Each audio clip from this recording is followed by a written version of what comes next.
Good morning, it's the Rob from 106.1 KISS FM, and you will never believe it. I'm having problems with my computer here in the studio today.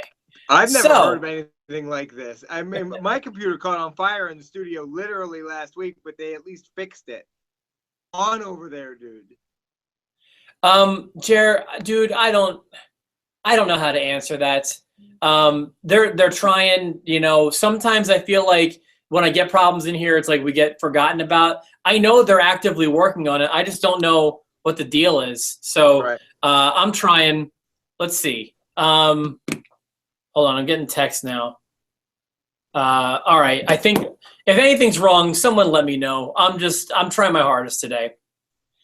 At this point, we're at the don't give an F. We're just gonna go. We're gonna go We're going phone to phone, surrounded by thousands of dollars worth of equipment and microphones. We're going phone to phone. No, I'm not. I'm not on a cell phone. You are. I'm on a laptop. All right, same thing. And it's just been locked on you the whole. This laptop is hard to switch who's talking. All right. Actually, I think there's a way. Hey, man, I'm looking good in my purple. All right, Steve's got me feeling good. Steve says we're sounding okay. Why don't we go ahead and have a podcast? Thank you, Steve. Here we go. All right, so as if things couldn't get any worse, I did not know we were doing this podcast until 5:30 this morning when I heard from Jared that he can't do it tomorrow. So I've only seen the first half of SmackDown. However, the first half is a half of the show, right? And Jerry's seen the whole thing, so he can fill me up. Let's talk about the first half. By the way, I feel like SmackDown is on par to be the much better show this week, personally, and I'll explain why. Was that an agreement or was that amazement? What was that reaction? Okay, so before we get into this, we're doing the podcast on the show. You've only seen half of it. You don't care. Spoilers at this point. You don't mind. Yeah, we're talking about what happened on SmackDown. You can feel free to talk about anything that happened. Okay, cool. I think it's a better show than Raw. I think it's a better show again than Raw. And I'm even trying to take out the 3 hours of Raw.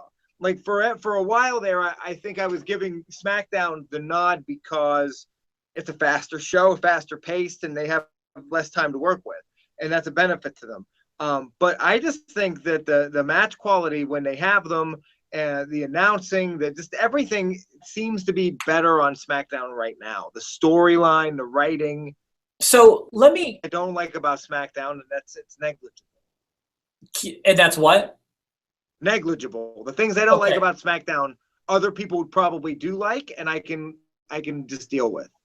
Let me comment on that for a second about what you said about how you grade SmackDown, because obviously, as we've learned on the post show and during our pay-per-view recaps, there's different ways that people can grade wrestling and pay-per-views and SmackDown. So I just want to build on what you said for a second.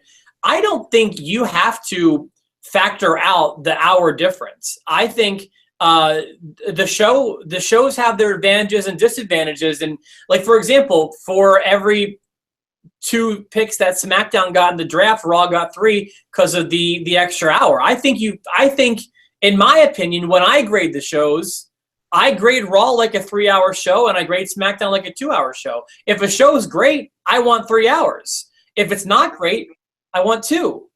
That 3 hours, man, always grinds me out. Right. There's always a reason why I'm tuning out in Raw, and it's because 3 hours is too long.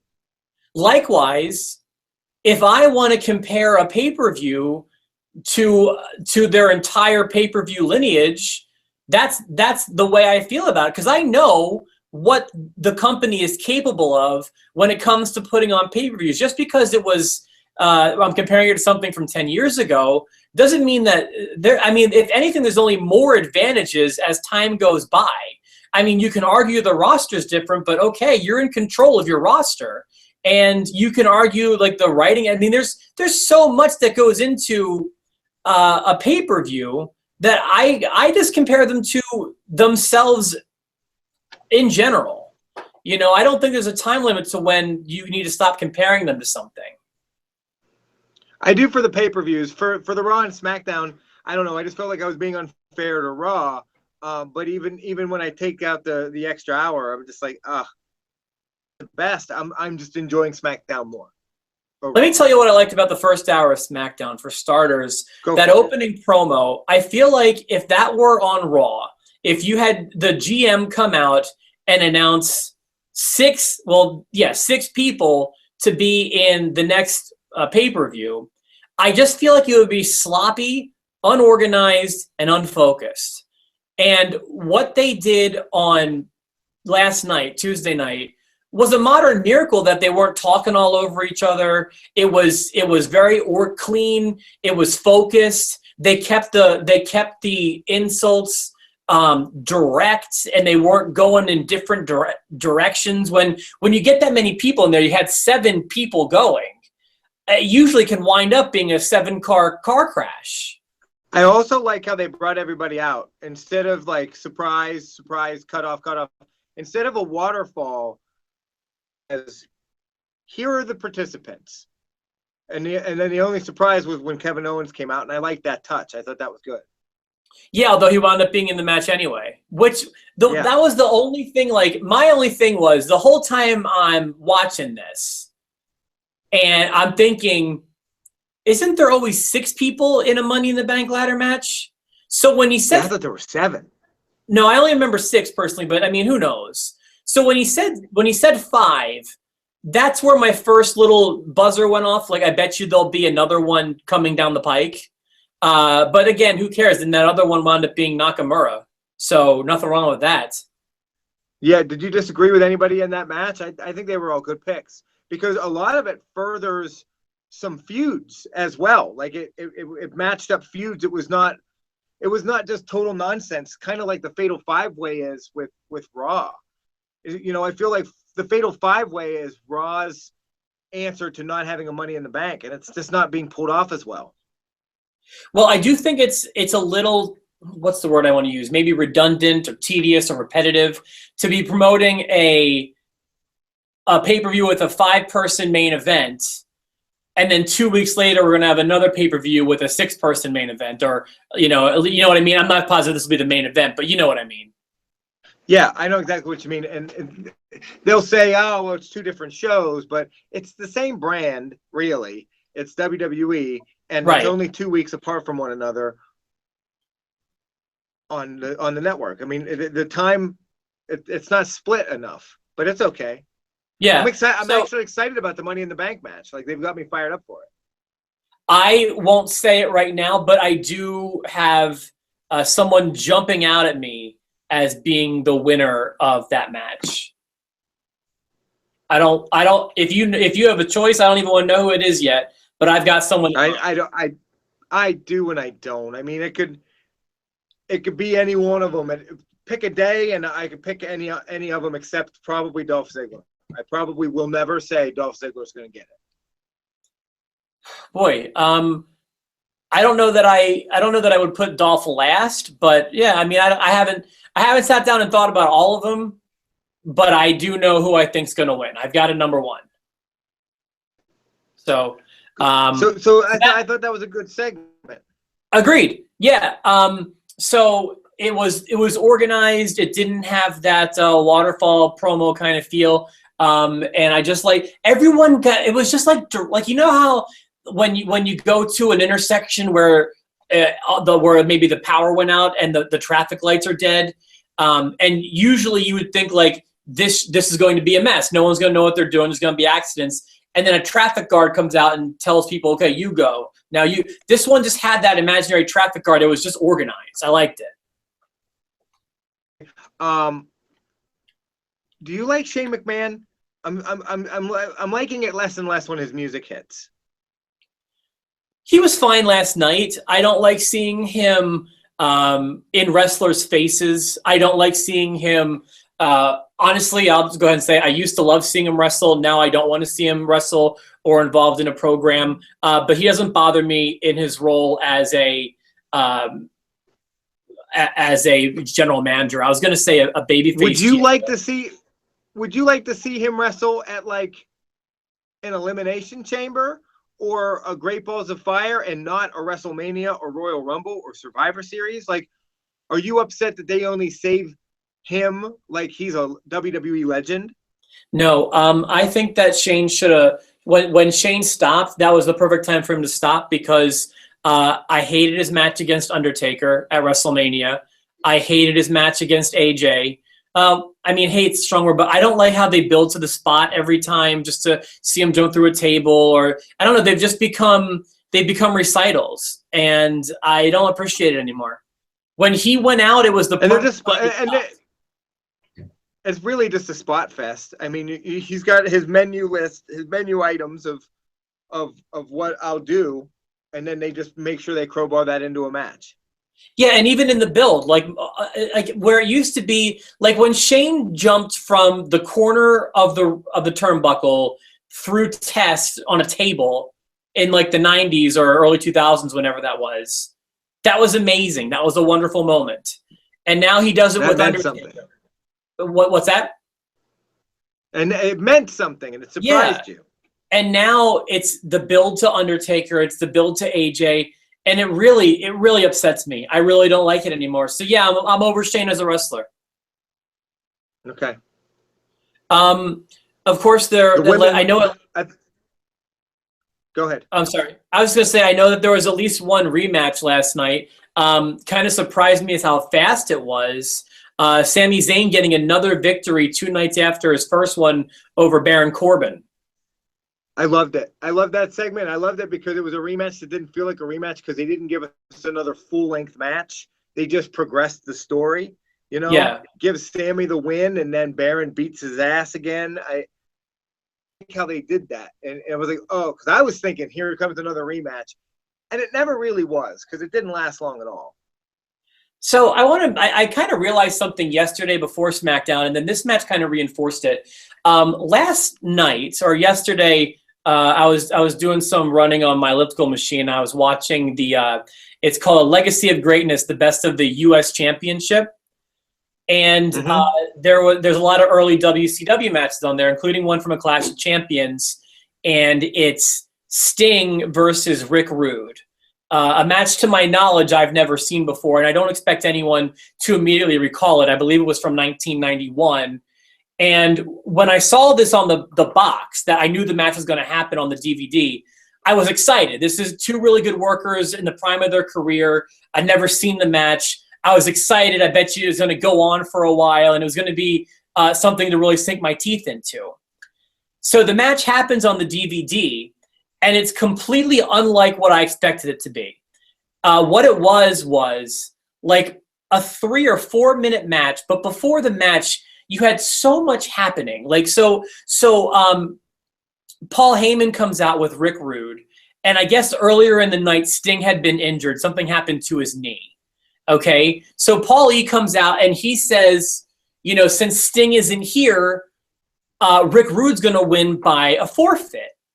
And then as this is going on, you see an ambulance return to the arena with their lights on. And the ref is saying, okay, we can give you the forfeit, but we have to have a mandatory 10 count. So while this is going on, Sting emerges from the ambulance. And then I don't know if it's live or pre-tape, but it comes off very well. And Sting is trying to get back into the arena. He goes to the wrong door at first. Then some of the other wrestlers come out and help him back in because he's limping. They show him the way to the gorilla position. And as the referee's getting to like 6 or 7 on his mandatory 10 counts, Sting's like moving as fast as he can down the aisle. I mean, you know he's going to make it, but it's very suspenseful. And even though I was expecting a 20-minute great match, he goes in there and loses to Rude in like 3 or 4 minutes. My point is, even though it was really fast and not what I was expecting, it was freaking awesome. It doesn't need to, like, you can tell a story many different ways in wrestling. You know what I mean? And along the way, I think we lost sight of that. And I think people started thinking that 40-minute marathon matches were the way to go. Everyone always points to the Shawn Michaels, Bret Hart, Iron Man match. Your 2 favorite wrestlers, and that's not your favorite match. In fact, you didn't like that match at all. The length doesn't mean anything. Yeah, a lot of times when you see a match go 45 minutes, people just automatically call it amazing because you don't see him anymore. The point is, it's just the way you tell a story. It's just the way you tell a story. And my other point is, I kind of preferred that match last night to the one on Sunday. I liked how short it was, and then the action happened after the match. So again, it's the way you do it. You know what I mean? Yeah, absolutely, I agree, and I love this, and I love the feud. People are saying like they expect more from right now from Baron and Sammy, but I feel like this is for both of them. Yeah, because they're both high profile, and when it's over, they're both going to have benefited from it. That's all I ever want. Or lose, they both benefit from working with each other. yeah, I do think this is going to be one of those feuds when it's all said and done. Up next, the next note I have at least comes from the Punjabi celebration, which is the last thing that I saw. And the only real note I have from that, well, you go. What are you? Hold on. What are you doing? This is what they were dancing. They were dancing, and it was colorful, and they were coming out, and they had dancers and drums, dude, and then fireworks. My only real note about this, the only thing is, you can color me shocked that nobody interrupted it and it just went off without a hitch. I thought for sure he was getting an RKO out of nowhere. I thought, like it was going to be someone was dressed up as one of the dancers. There was going to be an RKO out of nowhere. 100%, I was sure. Just like I was sure Jinder wouldn't win on Sunday. Wound up being wrong. And color me shocked that it went off without a hitch. Here's what I'll say about the whole thing. I loved most of it.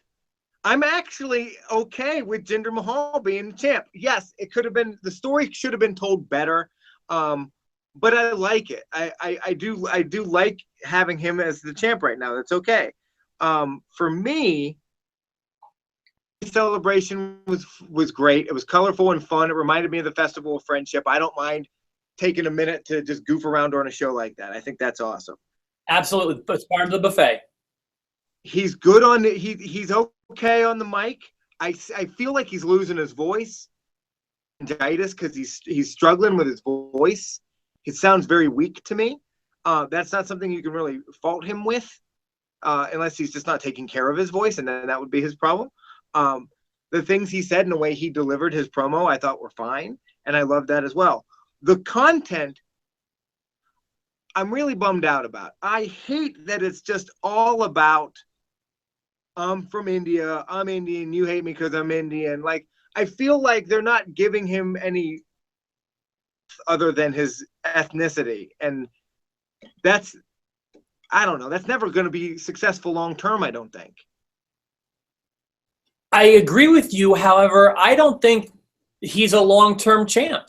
I think that if he's just going to carry the belt through SummerSlam, the natural heat is that he's from India and he doesn't seem to like Americans. And I mean, it's tried and true, and it's been a minute since we've had an angle kind of like this. That part really isn't bothering me. I kind of like that they're focusing, like they're putting the differences between cultures down our throat, with that silly carpet that he walks on, with the Punjabi dancers, calling him the Maharaja. Like they're kind of just, I feel like they're kind of doing that right. I guess we disagree there a little bit. I get what you're saying. I don't think that they're thinking long term with Jinder. I'm hoping, I feel like Randy Orton could end up winning it back at Money in the Bank. I feel like Randy Orton, Jinder Mahal could retain at Money in the Bank. I just hope that no matter what happens, Money in the Bank cash in right away. Like, I hope that drags out a little bit. It's a double-edged sword because every pay-per-view someone's going to be predicting the Money in the Bank cash in next year. But I just hope there's no cash in at this pay-per-view because I really like the suitcase, the briefcase.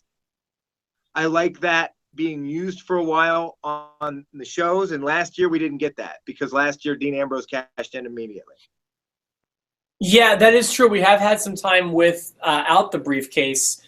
I don't know why I think this, but for some reason I'm of the impression that Vince is not a huge fan of that gimmick, the briefcase gimmick. Okay, I think it's cool when used properly. I like That's that it's the only thing. on one show. I do wish that they made it so you could show up on either show, and you never know. Or like, I do wish that there was a way that Raw could have a presence on this, because maybe you could have someone cash in immediately and then have one guy floating around the roster to have that for the rest of the year. Right. But if a Raw guy won it, I mean, when would they ever be able to cash it in? They'd have to go to Brock Lesnar's house. There's times. I mean, usually they cash in after a match anyway. We don't have a ton of time left. We got a little bit of a late start. Is there anything you want to mention from the second half of the show? Yes, you're going to love the Breezango stuff. So Tyler Breeze wins his match against one of the Usos. Fandango wins his match against one of the Usos.